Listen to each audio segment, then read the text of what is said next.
पैसे से वो सुरती नहीं रगड़ते थे, उस पैसे से वो खाली इधर उधर घूमा टहली नहीं करते थे, उस पैसे से दिन में तो वो जूता बनाते थे और जो पैसा उनको मिलता था उस पैसे से संत शिरोमणि गुरु रविदास महाराज, जैसे आपने आज ये मंच लगाया है, जैसे हमारे परम पूज्य भंते जी को आपने बैठाया है, ऐसे ही विद्वान लोगों को बुला करके उनसे बातचीत करते थे, वार्तालाप करते थे, उनकी अच्छी अच्छी बातों को ग्रहण करते थे। तो उससे उनको ज्ञान महारस का पीजिए जब कहते हैं ना, तो जो महाज्ञान था वो उनको मिला लोगों से बातचीत करने से, क्योंकि स्कूल तो जाने को मिला ही नहीं।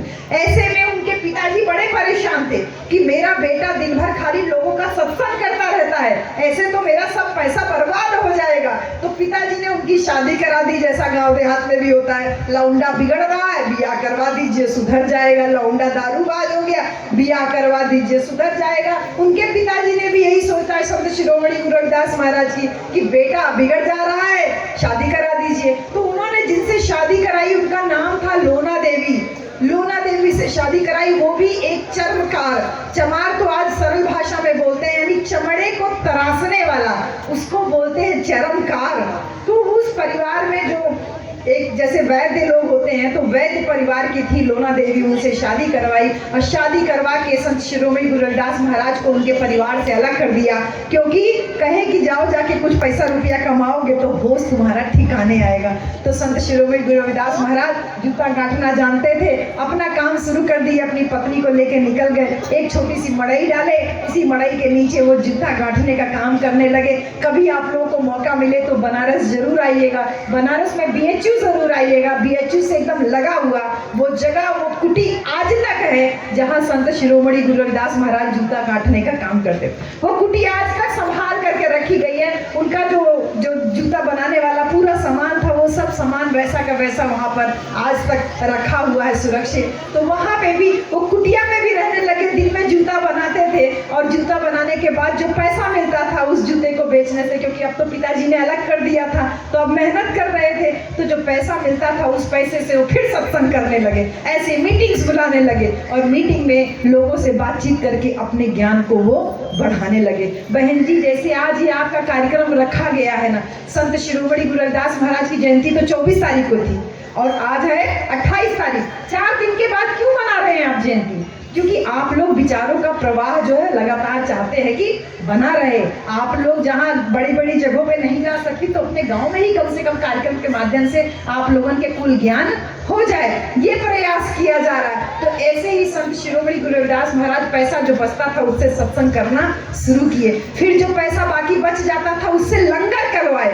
तो जो आज पंजाबी लोग और जगहों पे जो बड़ा बड़ा आपको लंगर दिखाई दे रहा है ना, 24-24 घंटे का खाना चलता रहता है, कोई भी आए, गरीब हो कोई भी आदमी अमीर हो, सबको एक बराबर पंक्ति में बैठा के खाना खिलाते हैं। इसकी परंपरा डाली थी संत शिरोमणि गुरु रविदास महाराज ने, तो वो बनारस में शुरू किया। उनके पिताजी को दया आ गई कि मेरा बेटा आज भी मेहनत करके पैसा कमा के भी उसने अपना काम छोड़ा नहीं, लोगों को, विद्वान लोगों से चर्चा करता है, ज्ञान पा रहा है, तो अपने बेटे को सम्मान पूर्वक घर ले आए। बोले कि तुम यहीं रहो, जितना तुम्हारा सत्संग पे पैसा खर्चा होगा वो सारा पैसा मैं स्वयं खर्चा करूंगा। तो इस तरीके से पिताजी खुद अपने बेटे का लोहा मानते हैं और उनकी सत्संग को कराने में, आयोजन कराने में पूरा पूरा पूरा सहयोग देते हैं। तो ये जो सत्संग था, इस सत्संग से संत शिरोमणि गुरु रविदास महाराज को क्या क्या ज्ञान मिल रहा था? वो कह रहे थे कि रविदास मानुष करी बसन की सुख के है दुई ठाव। वो कह रहे हैं रविदास मानुष कौ बसन सुख के है दू ठाव, एक सुख है सुराज में दूजा मरघट गाँव। कह रहे हैं कि रविदास जी मानुष कर बसन है, मनुष्यता के लिए, आप लोगों के लिए, हम लोगों के लिए सुख की है दुई ठाव। ठाव मतलब ठिकाना, जैसे ये ठाव है ना, पेड़ का ठाव, छाव, तो कह रहे हैं सुख का खाली 2 ठिकाना है। एक तो सुराज में, सुराज मतलब अपना शासन बना लीजिए, और दूजा मरघट गांव, या तो मर जाइए, यानी या तो जिंदा रहिए तो अपना शासन सत्ता स्थापित करने के लिए संघर्ष कीजिए, और अगर ऐसा नहीं कर सकते तो जाके मर जाइए। और इसी बात को संत शिरोमणि गुरु रविदास महाराज कहते हैं, पराधीनता पाप है जान ले और मीत, रविदास दास पराधीन को, अरे कौन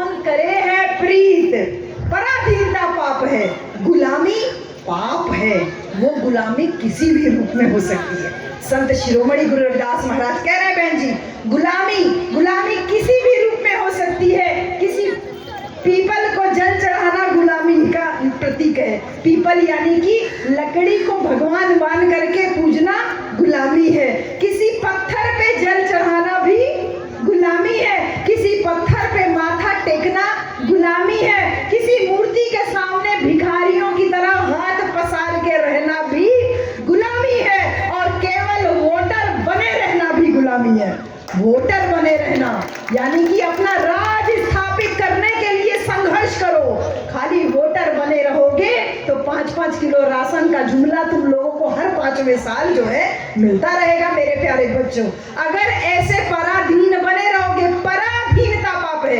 ये मेरी वाणी नहीं है, ये संत शिरोमणि गुरु रविदास महाराज की वाणी। यही वाणी आगे महापुरुष लोग भी लेके गए, कह रहे हैं पराधीनता पाप है। बहन जी, किसी ने हमसे कहा कि ये पत्थर नहीं देवता है, मानो। हमने माना, हमने पूजा। मेरी मम्मी बड़का पुजारी थी बहन जी, बड़का पुजारी 9 दिन नवरात्र का व्रत रखती थी। और फिर भैया बाहर पढ़ने गए, बुद्धि कपाट खुला, गुरु रविदास महाराज को पढ़े, पेरियार ललाई यादव को पढ़े, बाबा साहब अम्बेडकर को पढ़े।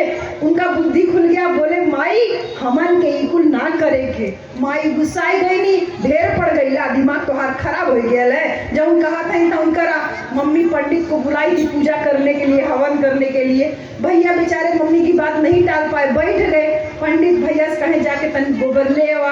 भैया गोबर ले आए, पंडित उसको गोबर का पिंडी बनाए, उस पे सिंदूर टेके और भैया से कहे चला गोड़ धरा। भैया कहते ही गोबर है, हम गोड़ ना धरा। पंडित कहते राजू मान काहे ना लेता, गोबर नहीं भगवान है, गोड़ धरा। भैया कहते हैं गोबर है, पंडित कहते भगवान है। भैया कहते गोबर है, पंडित कहते भगवान है। भैया कहते गोबर है, दिखाई नहीं देता, हम नहीं गोड़ धरा। पंडित गुस्साए गई ने, कहने मान ले भगवान है, नहीं तो अब शराब दे दे, भस्म हो जाएगा। भैया बेचारू डराए गई ने, कहीं सही ना भस्म हो जाए।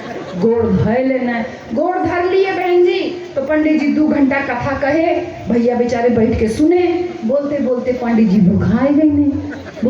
भैया से कहने जा कुछ खाए के ले वा। पंडित भैया गई ने भीतर, जाते जाते गोबर जौंघा लो के उठाए के ले गई ने भीतर, थरिया में सजाए के वो गोबर के 4 लड्डू बनाए के ले गई ने। पंडित से कहते हैं लखा। अब पंडित कहते हैं गोबर है, भैया कहते हैं लड्डू है। पंडित कहते हैं गोबर है, भैया कहते हैं लड्डू है। पंडित कहते दिखाई नहीं देते तो कि गोबर है लड्डू ना है। भैया कहने 2 घंटा पहले हम कहत रही ना कि गोबर है भगवान ना है, तो मन नहीं ना, गोड़ भाई नहीं ना। और चला तू माना कि गोबर ना लड्डू है, चला तू खा। समझ गई ने आज? ताली मत बजाइएगा भैया, ताली बजा के विचारों को उड़ा देते हैं आप, दिमाग में बैठाइएगा। जब संत शिरोमणि गुरु रविदास महाराज कह रहे हैं कि पराधीनता पाप है, जान ले रे मीत, तो वो पराधीनता हर प्रकार की गुलामी है बहन जी। उन्होंने कहा कि अब मानिए कि ये लड्डू है, खाइए। वो कहने लगे ना हमके भूख ना लगल, हमके दक्षिणा उछिणा दर्द, हम जाए। भैया कहने 2 घंटा कथा सुनने बिना खाए जाए ना दे, पहले खा। तू अपन धोती होती छोड़ के, गमछा उमछा छोड़ के चलना है अपन भाग। काहे के बुद्धि खुलल ना, बुद्धि खुली, गुलामी टूटी ना। गुलामी इतनी गुलामी कर ली कि जानवर के टट्टी को भी हमसे पुजवा लिया गया। यही ना बहन जी? उस जानवर के गोबर से गोईठी बनाइए तो घर में खाना बन सकता है, लेकिन उस जानवर के गोबर पे यही जो पति के नाम का सिंदूर माथे पे लगाती हैं, इस सिंदूर को आप जानवर के गोबर पे लगा के भगवान मान के कैसे पूज सकती है? बुद्धि का इस्तेमाल करना चाहिए ना बहन जी। 2 में से एक चीज काम बंद कर दे चाहिए ना, या तो इस सिंदूर के मुड़े पे सजाओ बंद कर दा, या तो एक जानवर के गोबर पे टिक्का बंद कर दा। गलत कहा नहीं तो बोला बहन जी, सही बहन जी ना? कितना हमन के गुलाम बनावल गया ना। संत शिरोमणि गुरु रविदास महाराज कह रहे हैं रविदास दास पराधीन को, अरे कौन करत है प्रीत। किसी ने तुमको कुछ भी करके गुलाम बना लिया, तुमने अपने तर्क का प्रयोग नहीं किया। भगवान बुद्ध की बात को संत शिरोमणि गुरु रविदास महाराज कह रहे हैं। बुद्ध कह रहे हैं किसी बात को इसलिए मत मानो कि परंपरा चली आ रही है, किसी बात को इसलिए मत मानो कि कोई महापुरुष कह रहा है, किसी बात को इसलिए मत मानो किसी धर्म ग्रंथ में लिखा हुआ है, किसी बात को इसलिए भी मत मानो कि सारे लोग उसका पालन कर रहे हैं। जैसे का होते बहन जी, बिया ना कहीं पंडित जी के लगे, कहने पंडित जी ने मुहूर्त बिया हो जाए, चला बिया हो गया तो लड़का ना होता है, फिर पहुँचने पंडित जी के पास, पंडित जी कहने अपन दुल्हन के 2 रात खातिर हमारे घरे छोड़ दे, लड़का हो जाए। अब बुद्धि का इस्तेमाल ना कहने, बहुत आदमी चतुर बनत हुए ना, ये आप लोगन के है, ये जितने भी बापू लोग अभी समय जेल में है ना, वो आप ही लोगों के कारण जेल में है। बहन जी, इनको लगा कि सही में यहाँ छोड़ देंगे, 2 दिन श्रम करेंगी तो इनको बच्चा हो जाएगा, दिमाग का इस्तेमाल नहीं किए, अपनी बीवी को दूसरे के पास छोड़ करके चले आए। वही बुद्धि का इस्तेमाल करते तो काहे हो, तोरे लगे काहे जाए, अगर हमके चेकअप करावे क्या था हम डॉक्टर के लगे न जाओ, बुद्धि ना। लेकिन पराधीनता पाप है। जब संत शिरोमणि गुरु रविदास महाराज कह रहे हैं, भगवान खुद कह रहे हैं कि सदियों से परंपरा चली आ रही, बहुत सारे लोग पालन करते हैं, उस बात को मत मानिए। लेकिन वो किसी ने बता दिया कि चोटी कटवा आता है, मुंह नचवा आता है, और हम सारे लोग मान लिए कि सही में चोटी कटवा, लेकिन कभी नहीं सोचे कि ये चोटी कटवा, मुंह नचवा, पत्थर चटवा, ये सारा हम ही लोगों की बिरादरी में घूमता है। बहन जी, कभी सुने किसी बाबन ठाकुर की पंडिताई के किसी का चोटी कोई कट गया? नहीं ना। तो हमारे दिमाग को गुलाम बनाने के लिए ये सारा स्वांग रच डाला। संत शिरोमणि गुरु रविदास महाराज कह रहे हैं, माथे तिलक, हाथ जप माला, और जग को ठगने के लिए स्वांग रच डाला। किसी ने माथे पे तिलक लगाया, हाथ में जप माला ली, और जग को ठगने के लिए ये पूरा स्वांग रच डाला। आपको हमको बताया बिया नहीं हो रहा है, चलो ये कर लो, बच्चा नहीं हो रहा है, चलो ये कर लो, लेकिन कभी ये नहीं बोले कि डॉक्टर के पास जाकर के चेकअप कराओ कि काहे नहीं ऐसा हो रहा है। दिमाग का इस्तेमाल नहीं किए, गुलाम पे गुलाम बनते चले गए। संत शिरोमणि गुरु रविदास महाराज आगे कह रहे हैं, अरे रविदास, जीवन 4 दिन का मेला रे, बाभन झूठा, मंदिर झूठा, झूठा सारा ठेला रे। पत्थर की मूरत भी कुछ ऐसे है, मुझे याद नहीं है एक्चुअल लाइन, लेकिन वो ये कह रहे हैं कि पत्थर की मूरत भीतर बैठी कुछ नहीं खाती है, खाते उनका चेला रे। जितना आप चढ़ा के जा रही हैं, लड्डू चढ़ा रही हैं, लपसी चढ़ा रही हैं, मेवा चढ़ा रही हैं, पैसा चढ़ा रही है, वो पैसा वो तो उनका चेला लोग लेकर के जा रहा है ना। पत्थर की मूरत कुछ नहीं खाती है। उन्हीं के साथ में जन्म लिए संत शिरोमणि गुरु रविदास महाराज के साथ में जन्म लिए कबीरदास जी, और कबीरदास जी कहते हैं, लाडू लावन लापसी पूजा चढ़ल पार, अब पूजी पुजारी लाई गए मूरत के मुछार।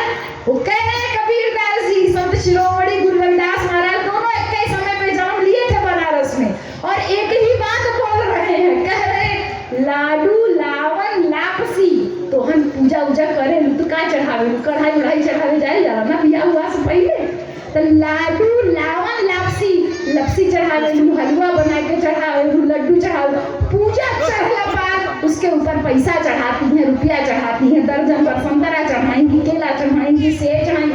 अब पूजी पुजारी ले गया, जितना तू चढ़ौले रहलू वो पुजारी लेके चल गया साथ। अब मूरत के मुछार, मूरत तो कुछ नहीं खा रही ना, मूर्ति तो खाली देख रही है। संत शिरोमणि गुरु रविदास महाराज भी यही कह रहे हैं कि पत्थर की मूरत कुछ नहीं खा रही है, खाते उनकर चेला रे, जीवन 4 दिन के मेला रे। जब वो 4 दिन का मेला कह रहे हैं, तो वो 4 स्टेजेस जो आपकी जिंदगी की है, कि जब पैदा हुए तो बच्चे थे ना, फिर थोड़े सयाने हुए, और फिर सयाने से थोड़ा और सयाने हुए, और फिर बूढ़े हुए, और फिर मर के चले गए। तो जीवन में जो ये 4 दिन है, ये 4 दिन बुद्धि का विकास करने में हमको लगाना चाहिए। और हम लोग क्या करते हैं बहन जी, बुद्धि को एकदम दम पकड़ के रखे हैं, अपने आप को गुलाम बनाने के लिए पूरा प्रबंध करके रखे हैं। स्पेशली आपको हमको ये लोगन के गुलामी का तो हम बतिए न कर बहन जी, आपन लोगन के बात किहल जाए। हम लोगन के क्यों बतियाए देले, लड़की बढ़िया फराक सलवार सूट में घूम रही थी, बियाह हो गया, शादी हो गया तो उसको 5 मीटर साड़ी लपेट दी, बेचारी एक तो दुपट्टा सही से संभाल नहीं पाती थी, तब तक 5 मीटर साड़ी लपेटने का नौबत आ गया। और साड़ी पहनती तब भी कोई बात नहीं कि इस साड़ी को जैसे हमारी बहनी ऐसे तोप के बैठन ही ना, ऐसे पूरा मूड पे ऐसे ले करके, अब वो बेचारी इसको संभाले कि अपना साड़ी संभाले, ये कर दिए, बिया हुआ, चूड़ी पहनाए, नाक में पहनाए, माथे पहनाए, कान में पहनाए, गले में पहनाए, पूरा पहना दिए। बिया तो इनका भी हुआ था ना बहन जी, कभी लेकिन सोचे नहीं ना कि सिंदूर इनको काहे नहीं पहनाया गया। बिया तो दोनों लोगों का होता है ना बहन जी, तो खाली औरत को काहे पहनाया गया।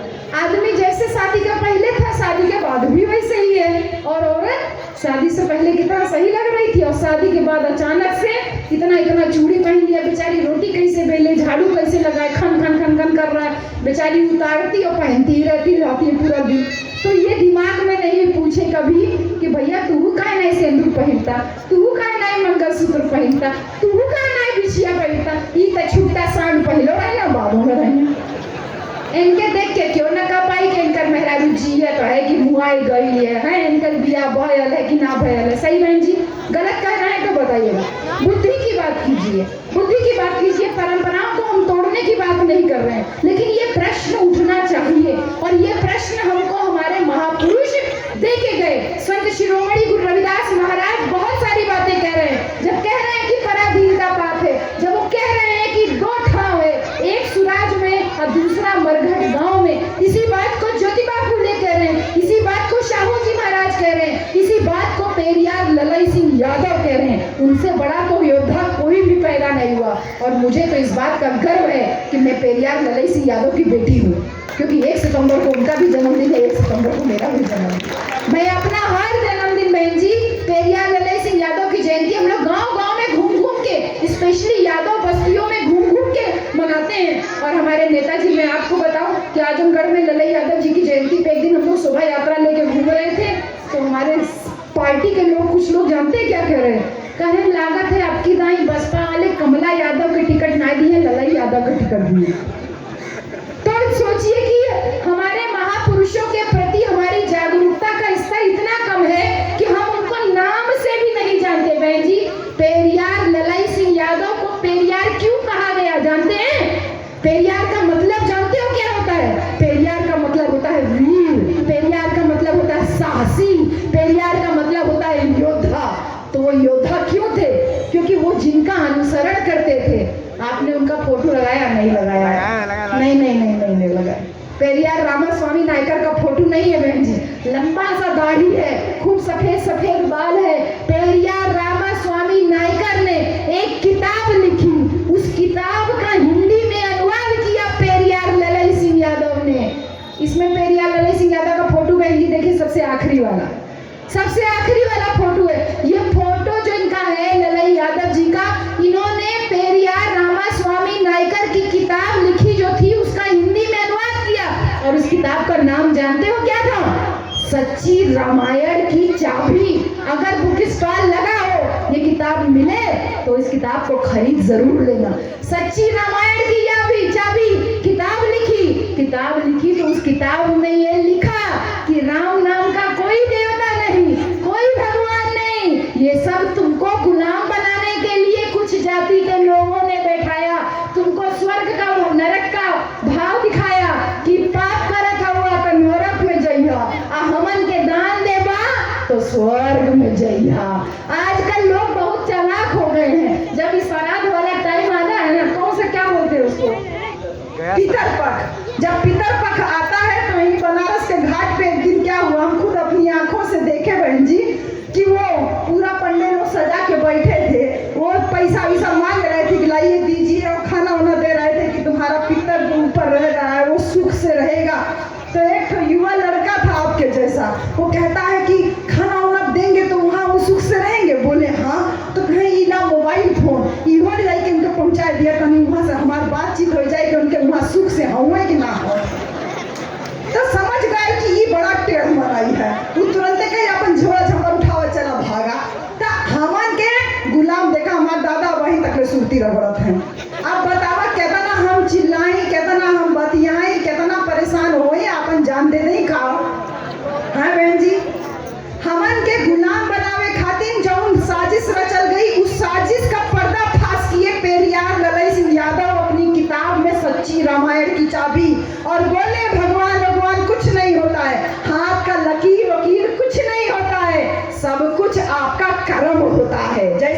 संत शिरोमणि गुरु रविदास महाराज कह रहे ना कि मानुष को नीच करती है ओछे कर्म की कीच। तो कर्म में विश्वास रखने वाले थे हमारे संत शिरोमणि गुरु रविदास महाराज, कर्म में विश्वास रखने वाले थे पेरियार रामास्वामी नायकर, और इसी कर्म में विश्वास रखने वाले थे पेरियार ललई सिंह यादव। एक साधारण सा व्यक्ति किताब लिख दिया, किताब इतना फेमस हो गया कि उस किताब का जब्ती हो गया बहन जी। सरकार ने उस किताब को जब्त कर लिया। क्यों? क्योंकि उससे विचार फैल रहा था, लोगों के मन से भगवान का, भूत प्रेत का भय खत्म हो रहा था। किताब जब्ती हो गया। हाई कोर्ट इलाहाबाद में ललई यादव जी मुकदमा लड़े, अपनी जेब से मुकदमा लड़े, मुकदमा जीते, और मुकदमा जीतने के बाद 400 रुपया का जुर्माना ठोके सरकार के ऊपर।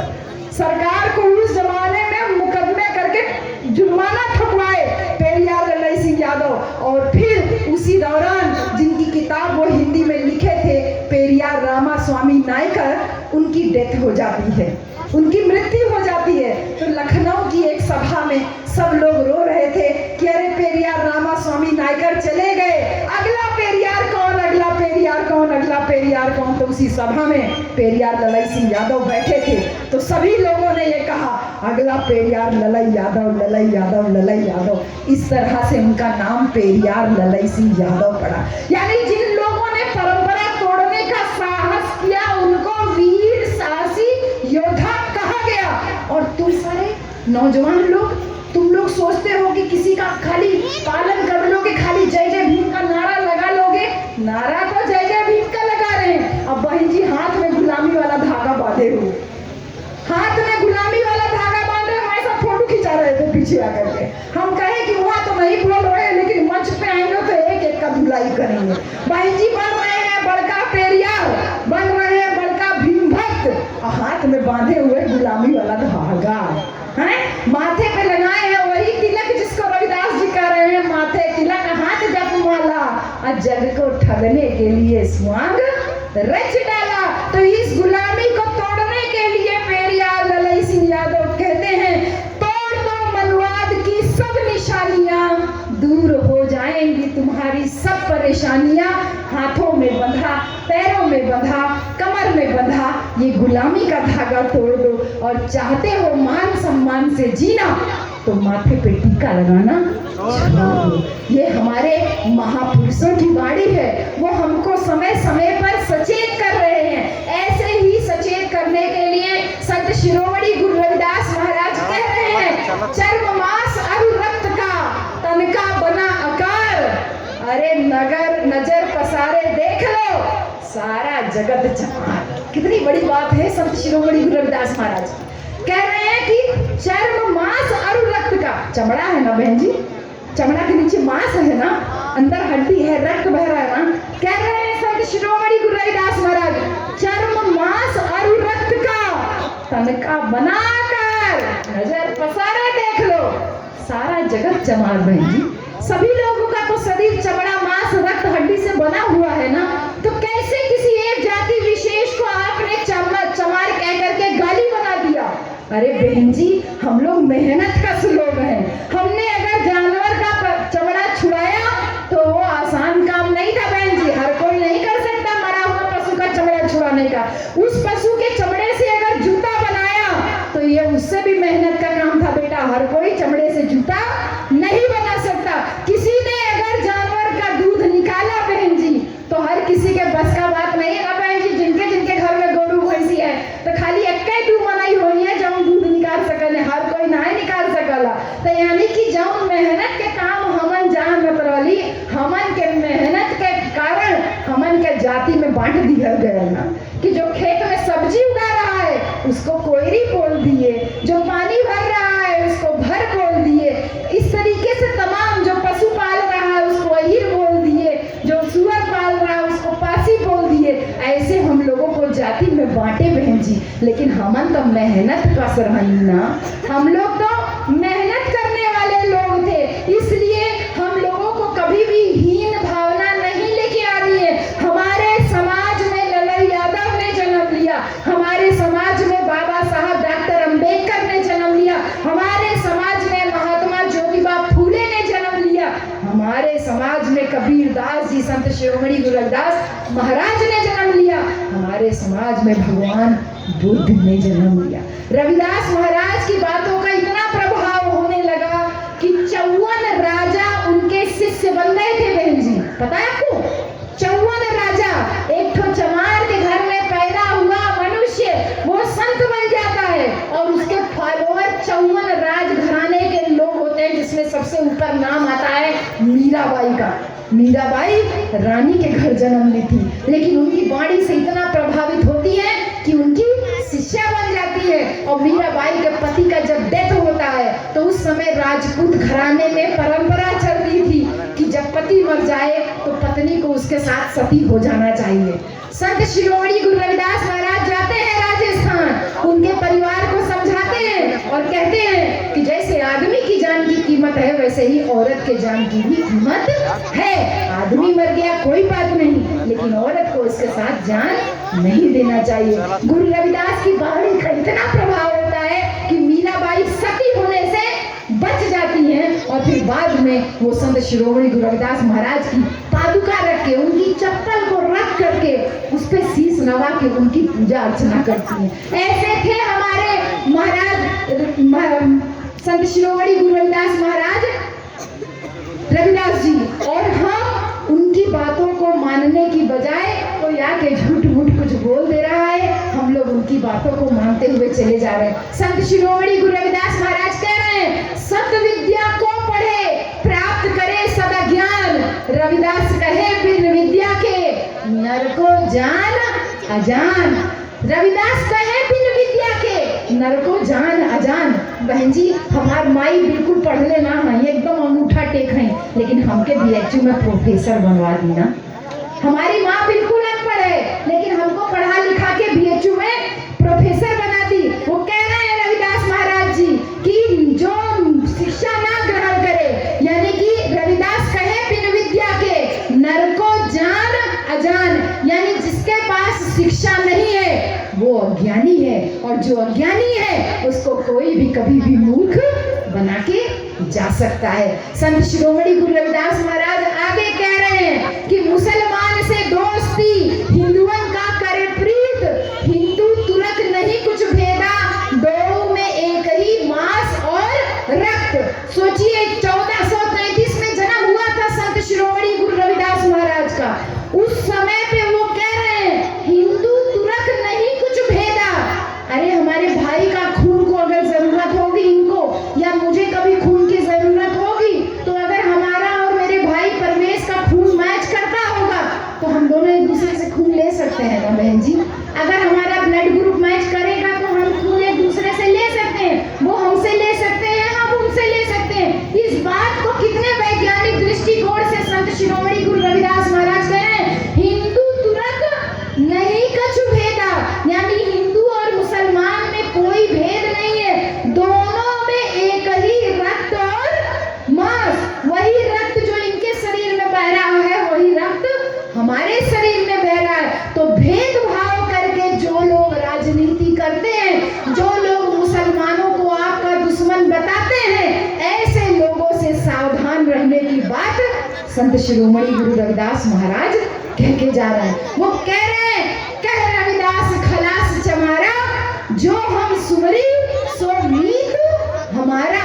कह रविदास खलास समाज चमारा, जो हम सुमरी सो मीत हमारा। जो हम सुमरी, सुमरी मतलब जो मेरी बात से सहमत है वही मेरा मीत है, वही मेरा मीत है, यानी मेरा साथी है। जैसे हमारा साथी है परवेश भाई, कह रहे हैं कि मैं किताब पढ़ करके राजनीति में आया हूँ, मैं दल बदलू होने की वजह से राजनीति में नहीं आया हूँ। कह रहे हैं जो हम सुमरी सो मीत हमारा। तो किसी की हाँ में हाँ मिलाना नहीं है बहन जी। हमारे महापुरुष जो हमको ज्ञान दे के गए हैं उस ज्ञान को आगे बढ़ाना है। संत शिरोमणि गुरु रविदास महाराज का जो अंतिम बहुत बड़ा जो हमको सबसे ज्यादा प्रिय है, वो कह रहे हैं, जब कहते हैं कि पराधीनता पाप है तो उसमें वो कह रहे हैं बेगमपुरा की बात करते हैं, कह रहे हैं ऐसा चाहूं छोट बड़े सब सम रहे, रहे रविदास प्रसन्न। कह रहे हैं ऐसा चाहूं राज में। बहन जी, जैसे आप और हम लोग हमेशा घर में चाहते हैं कि अच्छे से बच्चे पढ़े लिखे, अच्छे से खाए पिए, कोई परेशानी ना हो, नौकरी वोकरी अपने शिक्षा के हिसाब से मिल जाए, दो रोटी चलती रहे, इससे ज्यादा हमको क्या चाहिए। जैसे बड़े बुजुर्ग घर के बाहर खाद डाल के अपना अंतिम समय का इंतजार करते रहते हैं, दो रोटी शाम के मिल जाए, दो रोटी दिन में मिल जाए, आराम से खाए पिए। अब उसी बीच में कोई लाके हिंदू मुसलमान का दंगा कर दे, उसी बीच में कोई लाके लॉकडाउन लगा दे, उसी बीच में कोई जो 50 रुपया किलो अरहर का दाल मिलता था 200 रुपया किलो अरहर का दाल कर दे, 200 रुपया लीटर तेल का दाम कर दे, तो आदमी खाएगा क्या, परेशान रहेगा ना। संत शिरोमणि गुरु रविदास महाराज उस जमाने में कह रहे ऐसा चाहूं राज में मिले सबन को अन्न। मैं ऐसा राज चाहता हूँ जहाँ सबको अन्न मिले, छोट बड़े सब सम रहे, चाहे छोटा हो चाहे बड़ा हो, सब एक बराबर रहे, किसी का किसी के साथ कोई जाति पाति भेदभाव न हो, छोट बड़े सब सम रहे और रहे रविदास प्रसन्न। अगर ऐसा राज होगा तो संत शिरोमणि गुरु रविदास महाराज हमेशा प्रसन्न रहेंगे। बहन जी, जब वो कह रहे हैं कि छोट बड़े सम रहे, उनकी बात को बाबा साहब डॉक्टर अम्बेडकर जब संविधान लिखे तो उस बात का 100% पालन किए ना। संविधान में आपको समानता का अधिकार मिला, राइट टू इक्वालिटी, आर्टिकल 14 के द्वारा हमको कहे कि सभी लोग एक बराबर है, किसी का किसी के साथ में कोई भेदभाव नहीं होगा। जरा सोच के देखिए, जैसा मेरा भाई सुरती रगड़ रहा है ऐसे हम औरतें भी सुरती रगड़ने लगे बहन जी, तो कितना सुंदर राज हो जाएगा ना, कितना बढ़िया लगेगा ना। आदमी भी दारू पिए, औरत भी दारू पिए, हैं? अब बच्चे अपना लाखैरा होके घूमे, 8-10 साल की उम्र में बच्चे भी दारू पी के घूमे, कितना सुंदर होगा ना, कितना सुंदर लगेगा ना भैया देखने में, क्यों बहनी, अच्छा लगेगा ना। एनन राजा हो जाने ना दारू पी के, एनन अपने आप के श्रेष्ठ समझे ने ना। आज कोहन तब वो एनन खातिर व्रत करेलू कि ये जुतिया का व्रत रख ले, हमारा लड़का जियत रहे, करवा का भूख नहीं, हमारा आदमी जियत रहे। सही बहन जी, तो मन भूखत भूखत बुढ़ाए जाती हो, कबो ही ना सोचेलू कि ये आदमी काहे ना, कबो सोचे ने कि अपन मेहरारू खातिर एक दिन व्रत कैले हमार मेहरारू जियत रहे। गलत बातें तो बताओ बहन जी, हाँ? ये काहे ना सोचे ने हमार बिटिया जियत रहे, अपन बिटिया खातिर एक दिन व्रत कैले बहन जी। लेकिन हमन के कुल गुलामी थोप दिहल गया ला, हमारी बात ना समझते, बार बार बोल रहे हैं, इसके बावजूद मेरे कुछ भाई लोग सुरती रगड़ रहे हैं, इसीलिए गुस्सा आ जाता है बीच बीच में। अच्छा खासा ट्रैक पकड़ते हैं कि चल के खत्म किया जाए, लेकिन तब तक जो है कोई ना कोई भाई सुरती रगड़ता हुआ दिखाई दे जाता है। बहन जी, हमरे घर में ई वाला त्यौहार बहुत मनावल जाता रहा। जौन आदमी के उम्र का टॉपअप होला ना, जैसे मोबाइल का टॉपअप होला ना, ऐसे उम्रिया टॉपअप होला। मोबाइल का टॉपअप 250-300 रुपया महीना का होता है, और जैसे टॉपअप खत्म होगा 28 दिन का तो होने लगा, महीना भर का तो होबे नहीं करता। और जैसे 28 दिन पूरा होगा, नेटवर्क वाला कंपनी तुरंत आउटगोइंग इनकमिंग बंद हो जाता है, सही ना। लेकिन हमन के देखा कितना हमन बलशाली नहीं कि साल में एक दिन भूखा रह जाए तो इन्हन के साल भर के उम्र का टॉपअप हो जाए। सही ना बहन जी, हाँ? ऐसा व्यवस्था मोबाइल में चाहिए ना कि ऐसा व्यवस्था हो जाए कि एक दिन टॉपअप करा, फिर साल में अगले साल उन्हें दिन में टॉपअप हो जाए। सही ना बहन जी, हमन टॉपअप इन्हन के साल में एक दिन करल जाला। हमारे घर में भौजी हमारी टॉपअप वाला व्यवहार त्यौहार बहुत मनावत रही, बहुत समझौनी करीब 28-28 साल बिया के हो गए, 27-28 साल बहुत समझौनी मनबे नहीं कर पानी। 2-3 साल पहले कहानी, दीदी तू कहा कि हो तो चला आपकी दाई से हम बरत नहीं रखा, फिर नहीं उठ के लगनी पर रोटी सब्जी खाए। हमारी भाषा समझ में आ रही है ना बहन जी। लड़का उनकर सयान घर भैया शिकायत करे डैडी मम्मी खाना खा रही, मम्मी व्रत नहीं रखी है। अब भैया को गुस्सा आना तो लाजमी था ना बहन जी, कहे साल में 1 दिन दराज जब भौजी पैर छुअत रही, बाकी दिन तो खाली ये लोग गाली खाते हैं ना, काम नहीं करा था, हुआ निठल्ला हुआ, खाली दारू पी के पड़े रहे। तब एक दिन पैर छूती है और वो भी छिन जाएगा तो टेंशन तो होबे करेगी। भैया को बहुत तेज गुस्सा आया, कुछ बोले नहीं, अपन मोटरसाइकिल उठाने चल गए बाहर। सांझी गुस्सा तो नहीं पटाए, घर के भीतर आए। ऐसा संजोग था बहन जी कि भौजी भी नहीं है, खा रहे हमें तनकी भूखाए, ऐसे रोटी तोड़ के खा दिए, तैसे भैया घरे के भीतर देखा थे हमार मेहरारू बहन तक देखा, जौन भी नहीं गुस्सा कम भैया लालू गुस्सा फिर से चले। भैया गए अपना दरवाजा वरवाजा बंद करके सो गए। भाभी भी कुछ नहीं बोली कि अभी लड़ाई झगड़ा चालू हो जाए, जूता चप्पल चालू हो जाए, का फायदा। सुबह हुई, भाभी गई भैया को जगाने, बोली अरे राजू जानी उठा हो। भैया कहने सो बेटा। भौजी फिर कहनी अरे राजू जानी उठा हो। भैया कहने सो बेटा। भौजी फिर कहनी अरे राजू जानी उठ जाओ, रतियो कि ना कुछ खाए होला, कुछ खाए होला तो आराम से सूता। भैया कहना पे एक झापड़ मार दिमाग ठीक हो जाए, कहते सोए सोए ना देते। भौजी बैठा रानी उठ के खड़ा हो गई, कहनी आराम से सूता। हम तो चेक करत रही, काली व्रत नहीं रखले रही, जियत हुआ मुँह आए तो नहीं गया, कोनो टेंशन ना, आराम से सूता। भैया लगने हंसे, कहने जा रानी तनी पानी लेवा, खाना ले। भौजी कहनी ना तू 2 दिन ले सूता, 4 दिन ले सूता, कोनो टेंशन नहीं के बा काहे तू जियत रहा भाई तो कंफर्म हो के। बेचारे राजीनामा भैया हाथ पैर जोड़े, खाना पानी आया, काहे के भैया भौजी दोनों के मन से ही डर और वहम दूर हो गया कि हमारे भूखा प्यासा रहने से इनकी उम्र लंबी होने वाली नहीं है। बहन जी तू डेरायलू व्रत करेलू लड़का जियत रहे, तू डेरायलू व्रत करेलू आदमी जियत रहे, आई दारू पी के सुरती खाए के सुसाइड करे पे लगा। गलत का तो बताओ बहन जी। एना संगीत तो हमन है कि हमन दारू ना पीला, हमन सुरती ना खाईला, हमन कौनो नशा ना करीला ना, हाँ ना करीला ना, तो हमन खातिर एक दिन बरतो ना करे ने तब्बो हमन इनसे ढेर जीला ना। सही ना बहन जी, हमन इनसे ढेर जीला। इनका टिकट कट जाई इनका पहलो है, इनका टिकट तो पहलो है कट जाला ना, दारू पिए तो पहलो है ना टिकट कट जाई, तो हमन इनसे ढेर जीला। तो आदमी के समझावा उ दारू न पिए ओसे उनका उम्र लंबी होए बहन। आदमी समझावा इस सुरती न लगे ओसे इनका उम्र लंबी हो, हमारे भूखा प्यासा रहे से इनका उम्र लंबी होगा नहीं। हमरो बियाहे के बहन जी 13 बरस हो गया, एको दिन व्रत नहीं करी, अगले टिकट कट जाए चाहतरा, हाँ एको दिन सिंदूर नहीं लगौली, अपने मुँह जाए चाहतरा। हाँ बहन जी अभी पर्दा लगा है लेकिन पैर दिखा दूँ, एको दिन बिछुआ ना पहली, सुंदर नहीं लगा था कि आदमी की उम्र ना लंबी होती है। पति थोड़ा खड़े हो जाइए, बेचारा दीनहीन मेरा पति, तभी खड़ा हो जाइए, देखिए एकदम सही सलामत है बहन जी।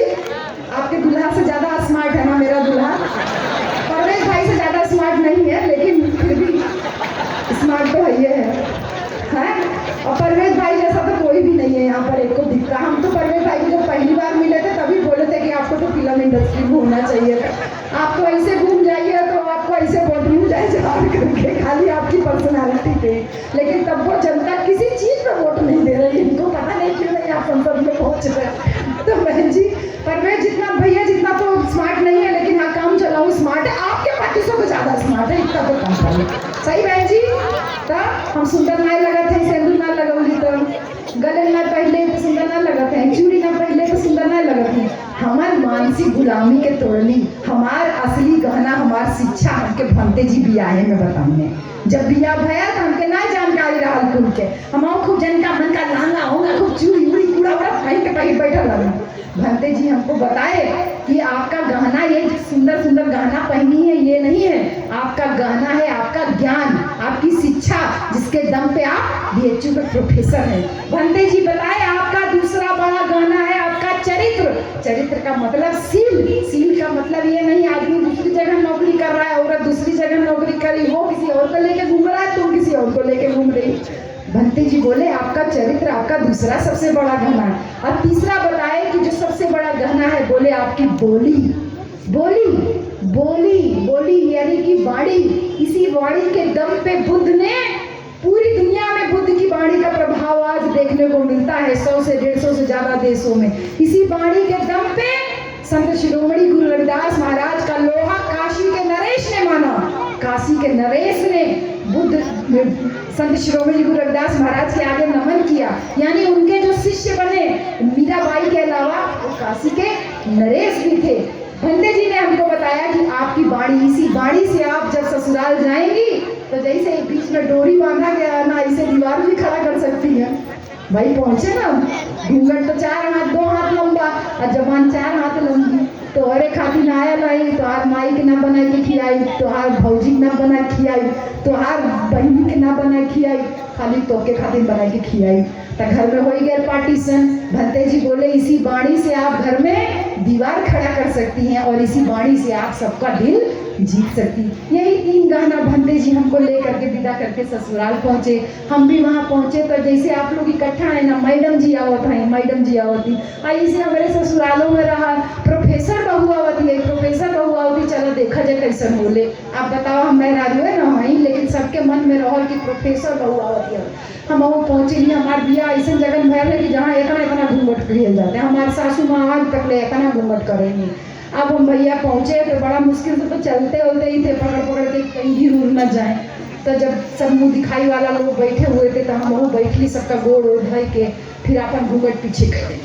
हम कहने भैया देखला खूब नीक से, चाहे नीक हो चाहे खराब, अब तो दुल्हन हो गई, खूब बढ़िया से देखला सब जन।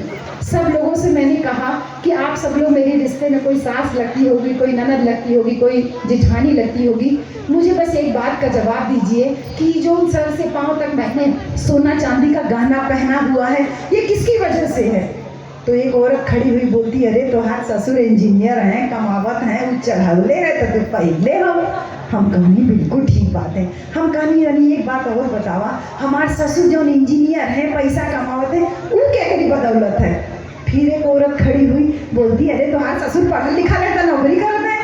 हम कहें बिल्कुल ठीक बात है। हम कहें एक बात और मुझे बताइए कि मेरे ससुर जो पढ़ लिख गए वो कैसे पढ़ गए। फिर एक औरत उठी कहती, अरे मैं गंगा के पास का जो पाठशाला वही में पढ़ गई है, और कैसे पढ़ गई है। हमने कहा बिल्कुल ठीक बात है। हम कहा एक अंतिम बात का जवाब दीजिए कि वो जो गांव की पाठशाला है उसमें मेरे ससुर को पढ़ने का अधिकार किसने दिलाया। तो सारी औरतें चुप, लेकिन एक बेटी उसमें आपकी जैसी छोटी सी बच्ची बैठी थी, वो कहती है कि गांव की उस पाठशाला में हमको पढ़ने का अधिकार तो बाबा साहब डॉक्टर अम्बेडकर ने दिलाया। सारी औरतें एकदम चुप, सब लोग चुप हो जाती हैं। वो कहती हैं कि सही ये बात है कि हमको लोगों को तो पढ़ने का अधिकार उन्होंने दिलाया। तो हमने कहा जब मेरे ससुर को पढ़ने का अधिकार बाबा साहब ने दिलाया तो ये जो सर से पांव तक का मैंने सोना चांदी का गहना पहना हुआ है ये मेरे ससुर की वजह से नहीं, ये मेरे बाबा साहब की वजह से है ना। तो सब कहती हैं हाँ। अब हमारे पीछे निरंकारी बाबा का फोटो टंगा हुआ था। हम कहानी जब अच्छा से ही पक्का मकान बाबा साहब के बदौलत, हम प्रोफेसर बन ली बाबा साहब के बदौलत, निक से खाए पिए जाते बाबा साहब की बदौलत। तई कौन बाबा का फोटो तो टंगले हो पीछे, हमार बुआ सास के घर रहा। वो बेचारी बहुत शर्मिंदा भई, कहनी दुल्ही हम आज इनका फोटो हटाई के बाबा साहब का फोटो हम टांग दिया जाए। वो दिन है और आज दिन है, वो हमेशा भीम चर्चा अपने गांव में करवाती हैं कि बाबा साहब हमको क्या क्या दिए, ये संविधान के द्वारा हमको जो अधिकार मिला, आज इन अधिकारों की बदौलत हम लोग इतना बड़ा बड़ा जगहों पे पहुंच पाए, यहाँ तक कि परवेज भाई नेता बन पाए, हमारी बहन जी उत्तर प्रदेश में 4-4 बार मुख्यमंत्री बन पाए, यहाँ आपके बिहार प्रदेश में कर्पूरी ठाकुर जैसा पिछड़ी जाति में जन्मा व्यक्ति मुख्यमंत्री बन पाया, बाबू जगदेव प्रसाद कुशवाहा जैसा कद्दावर नेता बन पाया, मान्यवर कांशीराम जैसा व्यक्ति गांव-गांव घूम करके पैदल साइकिल घूम करके लोगों को जागरूक कर पाया, वो इस संविधान की वजह से। हर एक अधिकार, यहाँ तक कि आप जो आज सुर्ती खा के इधर उधर पचर थूक रहे हो ना, ये अधिकार भी आपको संविधान की वजह से ही मिला बहन जी। तो हमन के माई बाप, हमन के भगवान का है, के है, कौन है बताइए बहन जी। संविधान है और बाबा साहब है ना, है बहन जी, है ना। लेकिन फिर भी हमन बाबा साहब के छोड़ के आज झूठ मूठ के देवी देवता के घरे में बैठा के उनके आगे ऐसे हाथ पसार के कहा जा रहा है, हे भगवान अब की बार पास कर दे, अगली बार मेहनत से पास हो जाऊंगा। अभी हाई स्कूल का परीक्षा चल रहा है, कहेंगे भगवान अब की बार पास कर दे, 100 रुपए का प्रसाद चढ़ाऊंगा, अगली बार मेहनत से पास होगा, मेहनत से पढ़ाई करूंगी। यही ना बहन जी, जिसकी वजह से अधिकार मिला उसको तो कभी लड्डू का भोग भी नहीं लगाते। बाबा साहब ने कभी नहीं कहा कि मुझे लड्डू चढ़ाइए, बाबा साहब ने कभी नहीं कहा मुझे फूल चढ़ाइए, माला चढ़ाइए, मेरी पूजा कीजिए, लेकिन बाबा साहब ने अपनी मूर्ति के द्वारा एक संदेश आपको जरूर दिया। कोट पहने हुए हैं, सूट बूट पहने हुए हैं, हाथ में किताब लिए हुए हैं और उंगली ऐसे इशारा कर रहे हैं, कह रहे हैं कि जैसे मैंने सूट बूट पहना है ऐसे तुम भी साफ सुथरा कपड़ा पहन के रहो। क्या बाबा साहब के हाथ में तुमको कोई धागा दिखाई देता है? बताओ, शादी विवाह होता है तो नागिन बन के लोट के डांस करते हो, कोट पहन के जाते हो ना। कोट का मतलब अच्छा कपड़ा, हम अच्छा कपड़ा पहने, ये बाबा साहब अपनी मूर्ति से संदेश दे रहे हैं। हाथ में जो किताब लिए हैं, कह रहे हैं बाबा साहब, मैंने तुम्हारे हक और अधिकार को इस संविधान की किताब में सुरक्षित रखा है। उठो, पढ़ो लिखो, अपने अधिकार को जानो। और फिर ये उंगली से इशारा कर रहे हैं। उम्मीद करती हूँ कि इस धरती पे, बड़ौदा की धरती पे, जब भी आप बाबा साहब की दोबारा प्रतिमा लगाओगे तो वही वाला प्रतिमा लगाना जिसमें वो उंगली ऐसे इशारा कर रही है। कह रहे हैं बाबा साहब, मैंने तुमको वोट का अधिकार दिया है, तुम्हारे हक अधिकार को संविधान में सुरक्षित रखा है। उठो, अपने हक को जानो, वोट के अधिकार को इस्तेमाल करो। और वो उंगली से इशारा कर रहे हैं कि वह उंगली कह रही है कि वोट के द्वारा शासन सत्ता के ऊपर कब्जा करो, उठ के संसद के ऊपर कब्जा करो। तो बहन जी, वो उंगली का इशारा है कि अपने वोट से तुम अपना राजा बना लो, संसद के ऊपर कब्जा कर लो। तो हमन के लगत है कि बाबा साहब की मूर्ति सबसे ज्यादा टूटती है ना बहन जी। गांव देहात में सबसे ज्यादा उंगली तोड़ी जाती है बाबा साहब की। वो उंगली इशारा कर रही है कि संसद के ऊपर कब्जा करो, लेकिन मनुवादियों के पिछवाड़े वो उंगली हमेशा करती रहती है। इसीलिए वो लोग घबरा घबरा के बाबा साहब का कभी उंगली, कभी हाथ, कभी चश्मा और कभी मूर्ति तोड़ते हैं। कब वो सुनल गया बहन जी, कौनो देवी देवता की मूर्ति कब वो मंदिर में टूटल सुनल गया? कब नहीं सुनल गया ना, कौनो देवता को कब सुनल गया? नहीं ना। लेकिन हमेशा सुनने में आता है कि कभी बाबा साहब का मूर्ति तोड़ देते हैं, कभी रविदास जी का मूर्ति तोड़ देते हैं, कभी महापुरुषों का मूर्ति तोड़ते हैं। क्यों बहन जी? क्योंकि हमारे महापुरुषों की मूर्ति हमको एक विचार देती है, हमको साहस देती है, गुलामी से तोड़ने का रास्ता बताती है। कहती है पढ़ाई करो, कहती है संसद के ऊपर कब्जा करो, कहती है साफ सुथरा कपड़ा पहन के रहो। हमारे पड़ोस में एक आंटी रहती थी बहन जी, उनका लड़का जो था वो एकदम नंगा पुंगा घूमता रहता था। वो भी झूठ मूठ का देवता का रोज पूजा करती थी। कुछ दिनों में उनके बगल में परवेज भाई जैसा एक पढ़ा लिखा व्यक्ति आके रहने लगा। परवेज भाई ने उनको बताया कि बाबा साहब डॉक्टर अंबेडकर ने तुमको क्या क्या अधिकार दिया। उस औरत को समझ में आया, अनपढ़ थी लेकिन समझ में आया। अगले दिन उसका लड़का पैंट बुशर्ट पहनने लगा, बढ़िया पैंट बुशर्ट पहनने लगा। बगल में पंडिताइन रहती थी, बोली अरे बहनी तोहार लड़का काल तक नंगा पुंगा घूमत रहा, आज तोहार लड़का पैंट बुशर्ट कैसे पहन के घूमत है? कहनी काली तक हम झूठा मूठा देवी देवता के पूजत रही तो हमारे लड़को वैसे रहा नंगा पुंगा। आज हम बाबा साहेब के पूजत है तो हमारे बाबा साहेब सूट बूट पहनत है तो हमारे लड़को वैसे पैंट बुशर्ट पहनत है। ये विचारधारा का प्रचार प्रसार हमारे महापुरुषों ने किया। और बाबा साहब डॉक्टर अंबेडकर यही जानते थे कि इतना बड़ा संविधान लिखे, उनको कहा जाता है वो तो दलितों के नेता थे, वो तो अछूतों के नेता थे। ऐसे ही ना बोला जाता है, ऐसे ही बोला जाता है ना, दलितों के नेता थे, अछूतों के नेता थे। बहन जी, उत्तर प्रदेश में मुख्यमंत्री वो बनती है, कहते हैं चमैया बैठ गई है। अखिलेश जी मुख्यमंत्री बनते हैं, बोलते हैं हिरन के तो बुद्धिए ना बोला, ई कुल का राजोज करिए। अखिलेश भैया उत्तर प्रदेश की बात बता रहे, बहुत ज्यादा दूर नहीं है यहाँ से यूपी। अखिलेश भैया जिस दिन 2012 में सरकार से खत्म हुआ था उनका टर्म, जिस दिन मुख्यमंत्री का आवास खाली किए थे ना बहन जी, मुख्यमंत्री का टर्म खत्म हुआ, अगले मुख्यमंत्री आए तो उन्होंने उस मुख्यमंत्री आवास में जाने से पहले घड़ा घड़ा भर गंगा जल मंगा के उस घर को पवित्र किया। क्यों? क्योंकि उससे पहले उस घर में बहन जी रह चुकी थी और उससे पहले उस घर में अखिलेश भैया रह चुके थे। यानी कि आपसे हमसे आज भी इतनी नफरत है कि हम जिस घर में रह के जा रहे हैं, भले मुख्यमंत्री हो गए तो क्या, लेकिन हमारी योग्यता हमारी जाति से आंकी जा रही है। उस घर को गाय का गोबर, दूध, दही, घी, पता नहीं क्या क्या मूत्र सब मिला मिला करके उस घर को पवित्र किया गया, तब उसमें नए वाले मुख्यमंत्री गए। आपकी हमारी हैसियत ही क्या है? बाबा साहब डॉक्टर अंबेडकर समझ गए थे कि हमको हमेशा योग्यता हमारी जाति से आंकी जाएगी। हमको नीच बनाया गया इस जाति की वजह से, और ये जाति है इस धर्म की वजह से। इसीलिए बाबा साहब कहे कि अगर सम्मान चाहते हो, तुमको कभी भी इस जाति में सम्मान नहीं मिलेगा। अगर सम्मान चाहते हो तो बुद्ध की शरण में आओ, क्योंकि बौद्ध धर्म की यही पहचान, मानव मानव एक समान। हमारी शादी बौद्ध रीति से हुई बहन जी, इसीलिए सिंदूर ना हमने पहना ना हमारे पति ने पहना। हमारी शादी बौद्ध रीति से हुई, इसलिए बिछुआ ना हमने पहना ना हमारे पति ने पहना। बौद्ध धर्म की यही पहचान, मानव मानव एक समान, कोई जाति पाति नहीं, कोई लिंग का भेद नहीं, सब लोग एक बराबर है। लेकिन बाबा साहब जानते थे बड़े भोले भाले हैं हम लोग, कोई भी हमको आके मूर्ख बना के चला जाता है, डमरू बजा के मूर्ख बना के चला जाता है, सत्संग करके मूर्ख बना के चला जाता है, कोई कुछ भी आके जो है ताबीज गंडा दे करके हमको मूर्ख बना के चला जाता है। इसलिए बाबा साहब ने कहा कि बुद्ध की शरण में आने से पहले अपने मन के डर को दूर करो।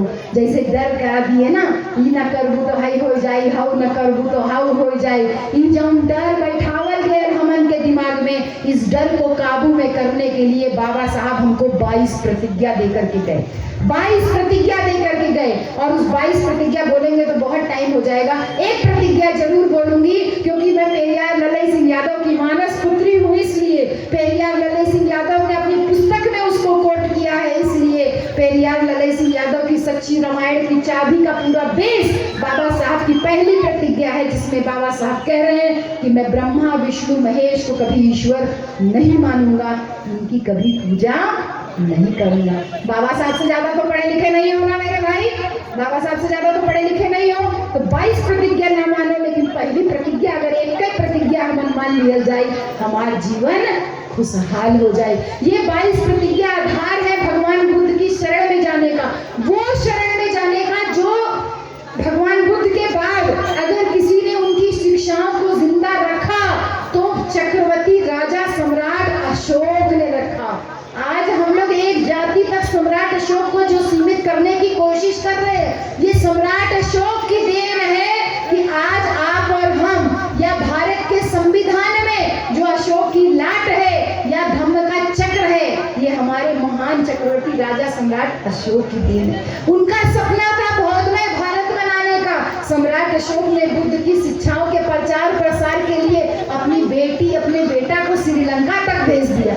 और आज इतने सालों के बाद में आप अगर बोध गया जाइए या सारनाथ जाइए या श्रावस्ती जाइए, जगह जगह जो जो स्तूप आपको दिखाई दे रहा है, ये सब हमारे महान राजा चक्रवर्ती सम्राट अशोक की देन है। उनके सपने को साकार किया भारत के संविधान में। संविधान ने बौद्धमय भारत के निर्माण के लिए, बुद्ध का मतलब होता है विज्ञान, विज्ञान का मतलब होता है बुद्धि।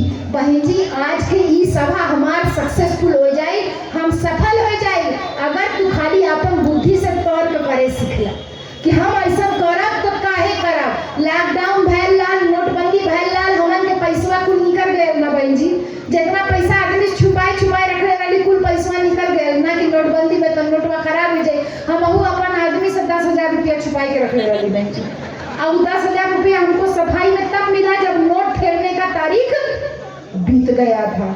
तो हम कभी मंदिर नहीं गए थे, हमने सोचा चलो कुछ पुण्य काम कर ले, लोग बड़ा मंदिर जाते हैं। हम वो 10,000 रुपया रख के जेब में पर्स में रख के गए मंदिर। दुकान, वो मंदिर में जो बैठता है ना दुकानदार, क्या बोलते हैं उसको, पुजारी, मंदिर में जो पुजारी बैठता है, वो देखा छोटा छोटा बाल कटा है, पढ़ी लिखी लग रही महिला, आधा घंटा पूजा करवाया, पूजा करवा के कहता है कि चलिए कुछ दान दक्षिणा दीजिए। 10,000 रुपया रख के ले गए थे बहन जी, फटाक से निकाले, निकाल के चढ़ा दिए। पुजारी बिगड़ गया, कहता है तो पुरनका नोट है। हम कहली भगवान के कैसे पता चली कि पुरनका नोट है कि नयका नोट है, बिगड़ गया हमारे ऊपर बहन जी। हम तर्क का प्रयोग किए ना, हम कहे ना कि भगवान को कैसे पता चलेगा नयका नोट पुरनका नोट। बिगड़ गया, कहता चलिए उठिए, काहे कि उसके कस्टमर खराब हो जाते हैं, पीछे और जो औरतें लगी उनकी तुरंत दुकानदारी खराब हो जाती। यह बात के पेरियार ललई यादव कहले रहो बहन जी, यह बात के कहले रहे कि तोके सर्वग्राम नरक का तोके भगवान और भाग्य का भरोसा दिखाई के तोहन के लूटल गया, लूटा गया, लूटा गया। बाबा साहब कह रहे, उसके बाद माननीय कांसीराम साहब आए, कह रहे तुम लोगों को लूटा गया, हर चीज लूटी गई, तुम्हारी औरतों को लूटा गया, तुम्हारी जमीन लूटा गया, तुम्हारी बुद्धि को ही हर लिया गया।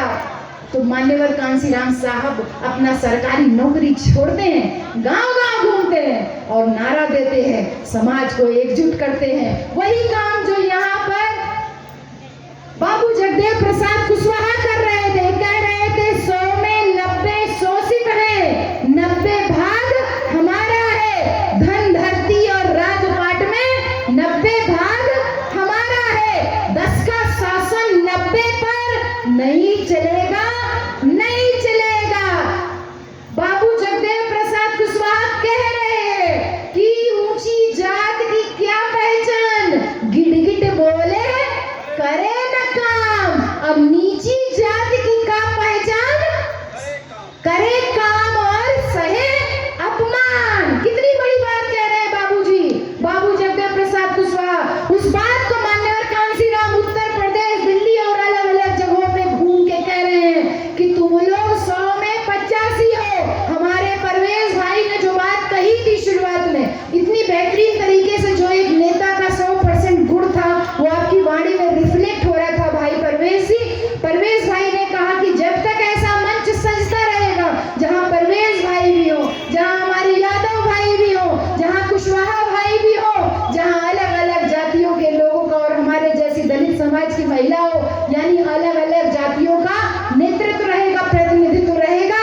ये महापुरुष लोग पागल थोड़ी थे, अपना नींद, चैन, भूख, प्यास, रुपया, पैसा, घर द्वार सब कुछ त्याग करके निकले थे आपको हमको जागरूक करने के लिए।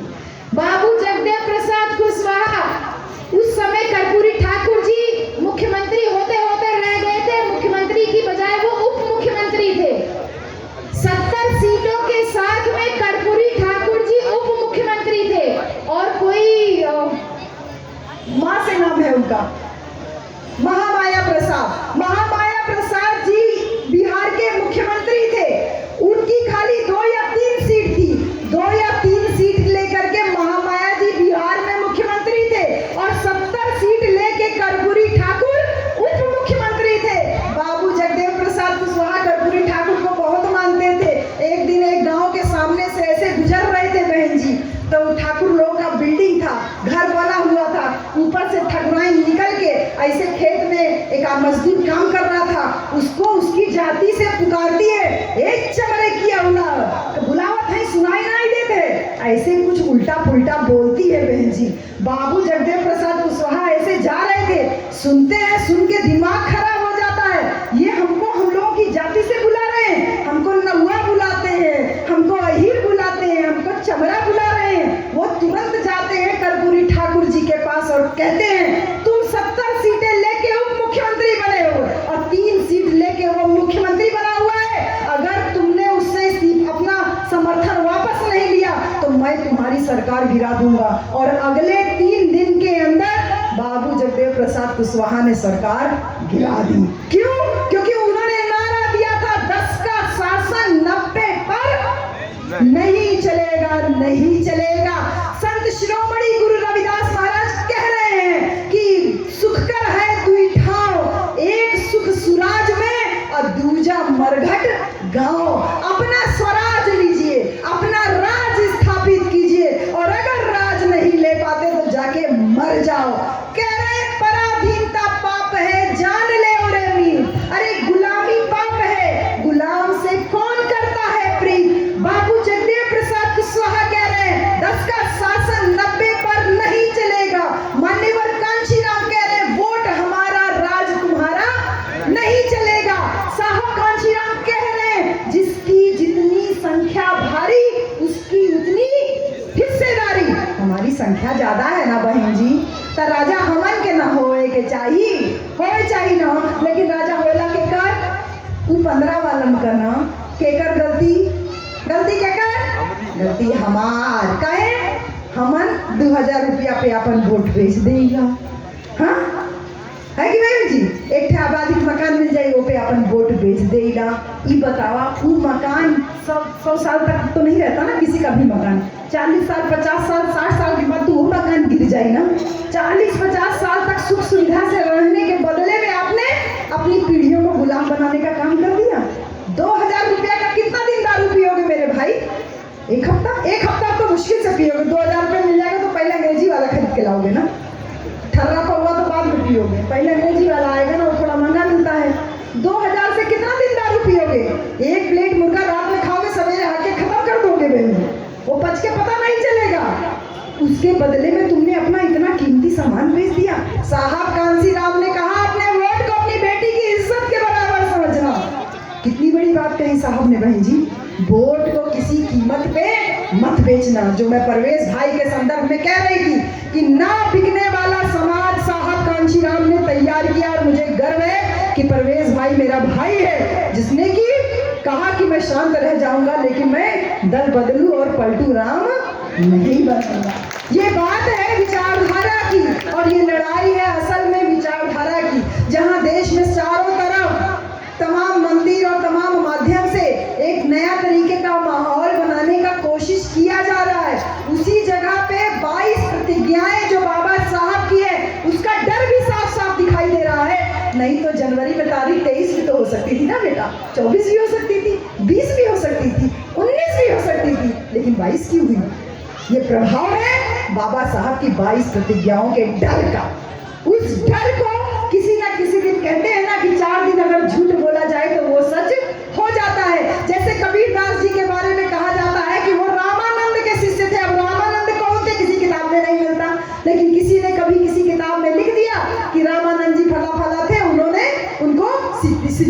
थे। अगर कोई किसी का शिष्य होता है तो कबीर दास जी और रविदास जी उनका नाम तो कभी लिए होते ना, लेकिन उन्होंने अपनी बाड़ी का कभी नाम नहीं लिया। इसका मतलब झूठ परोसा गया और वो झूठ धीरे धीरे करके हमको सच लगने लगा। इसलिए बहन जी आपो लोगन के जिम्मेदारी बा, एनहन से हमके ढेर उम्मीद ना पा बहन जी, लेकिन आपसे हमन के बहुत जिम्मेदारी, बहुत उम्मीद बा। काहे कि साहेब कांसीराम अपन जीवन में जितना कुछ कमौले, अपन जिंदगी के कुल पूंजी एक मेहरारू के देले है बहन जी।